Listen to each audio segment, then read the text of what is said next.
Good morning viewer, আমোদরিয়া নিউজে স্বাগত। আমি অতনু। আজ গুড মর্নিং প্রোগ্রামে বলবো পজিটিভ মনোভাব কেন জরুরি, ভীষণ জরুরি। আসলে সদর্থক মনোভাবই সাফল্যের মূল হাতিয়ার।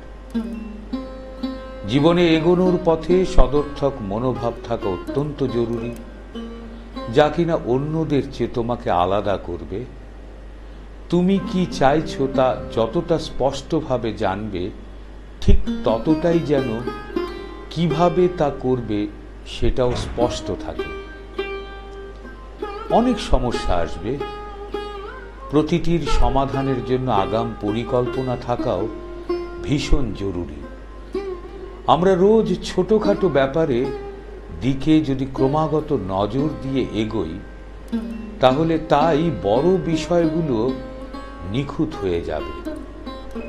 কারণ প্রতিটা পদক্ষেপই একটি হাতিয়ার। তাই সবসময় সদর্থক মনোভাব ধরে রাখো। মনোভাবটাই কেন আসল? একটা গল্প বলি। রাস্তার ধারে কয়েকজন পাথর ভাঙছিল। তাদের প্রশ্ন করা হলো, কেন তারা এত পরিশ্রম করছেন? প্রথম শ্রমিক বললেন, উপায় কি? বউ বাচ্চাকে খাওয়াতে হবে, সেজন্য এটা করছি। দ্বিতীয় শ্রমিক বললেন, দেখছেন না রাস্তা তৈরি হচ্ছে, দেশের জন্য কাজ করছি, এটা আমার কর্তব্য।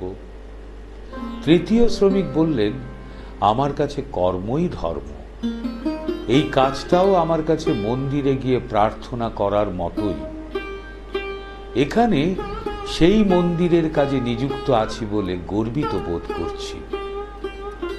প্রথম উত্তরদাতার ছেলে কিন্তু পাথর ভাঙা শ্রমিকই হয়েছে। দ্বিতীয় জনের ছেলে সেনাবাহিনীতে যোগ দিয়েছে। তৃতীয় জনের ছেলে একজন আর্কিটেক্ট হয়েছে। সকলেই পাথর ভাঙার কাজে যুক্ত, অথচ মনোভাবটা আলাদা। এটাই পার্থক্য, এটাই মনে রাখতে হবে। তাই মার্কিন মূলকের প্রখ্যাত মনোবিজ্ঞানী উইলিয়াম জেমস বলছেন, আমাদের সময়ের সবচেয়ে বড় আবিষ্কার হলো মানুষ তার মনোভাব পাল্টে নিজের জীবনটাও পাল্টে ফেলতে পারে। একটা বড় অট্টালিকার ভিতটা তাকে ধরে রাখে, তাই প্রচুর পরিশ্রম করার মনোভাবটা বজায় রাখতে হবে।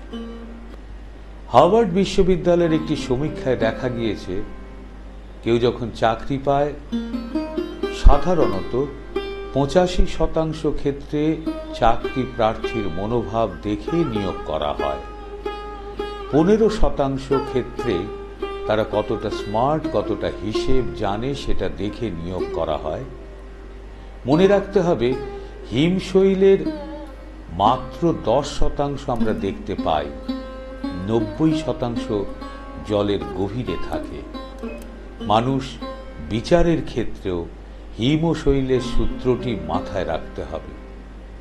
প্রতিটি সমস্যার সমাধান আছে, শুধু মনোভাবটা বদলে ফেলতে হবে।